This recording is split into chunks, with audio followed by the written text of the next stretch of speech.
Yes, yeah. We're obviously Featherstone were grand finalists last season and have strengthened even further when you look at the the calibre of players they've brought in. So to come to Wakefield and play against Featherstone in the first game and yeah, fair. I'll give them a real good scrap out there tonight. We're pleased with the effort, pleased with the performance.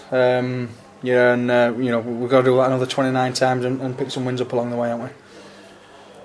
Yeah, I mean, Andy Kane obviously he knew half the side, not all of them, but and he knew how to play against Featherstone, didn't he?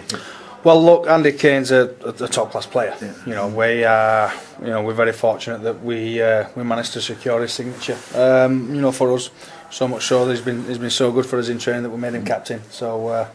Yeah, he showed some glimpses tonight of the qualities that he's got. But I thought the whole team, certainly stepped up to this level tonight. When you consider that we were Championship 1 last year, Featherstone were grand finalists in Championship. Then we can be pleased with what we've done. It's only round 1 though. You mentioned you mentioned your Championship 1, of course, last year.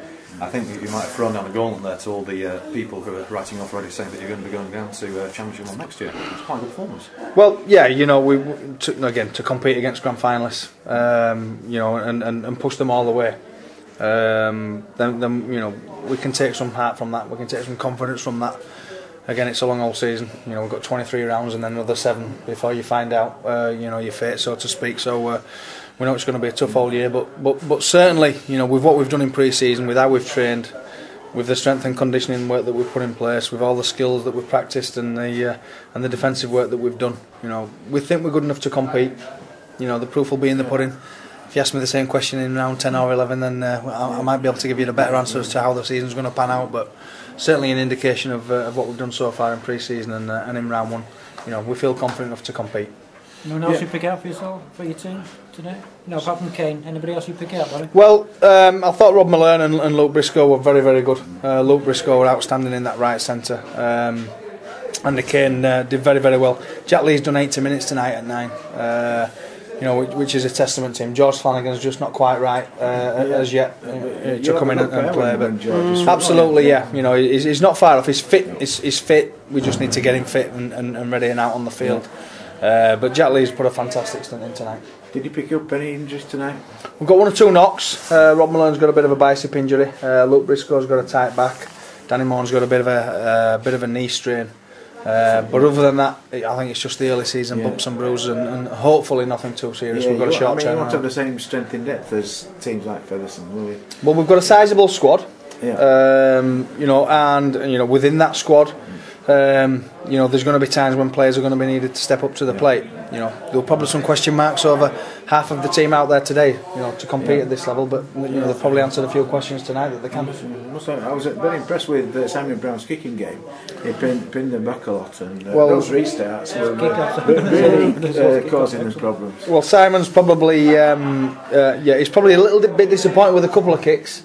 But I think overall, you can see the worth and the value that we've got with Simon with his kicking game, and a lot of the times he were on the back foot with some of those kicks there, and found a good kick to get away for us. So he's going to be important for us this Simon.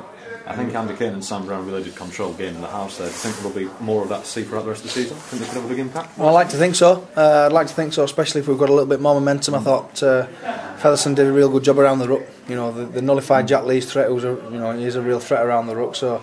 We had to play through the halves a little bit more, but yeah, I've just said to the players, that's what you're up against. You're not going to get as many quick rucks as you used to in Championship 1. You're going to have to play on the back foot a little bit. You're going to have to ask some questions. You're going to have to manipulate some situations to create some space. But I think we've got a decent enough quintet of pivots in there to ask enough questions and cause enough problems for teams.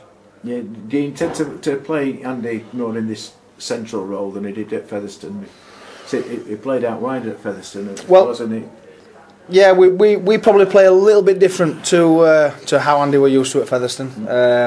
you know, we've got halfbacks that, you know, that need to communicate together, that need to be able to play whenever the opportunity presents itself, and I think that suits Andy's game. You know, we know we've got some structures in place, we've got some, you know, some set positional stuff that we put in place, but we also encourage the players to go and play as well, and if they see an opportunity to go and take it. And you know, with a player like Andy's, you know, Andy Kane's guile and pace, and you know, he's very, very quick off the mark, then you know, that all he utilises his strengths. If there's an opportunity, we expect him to go and take it.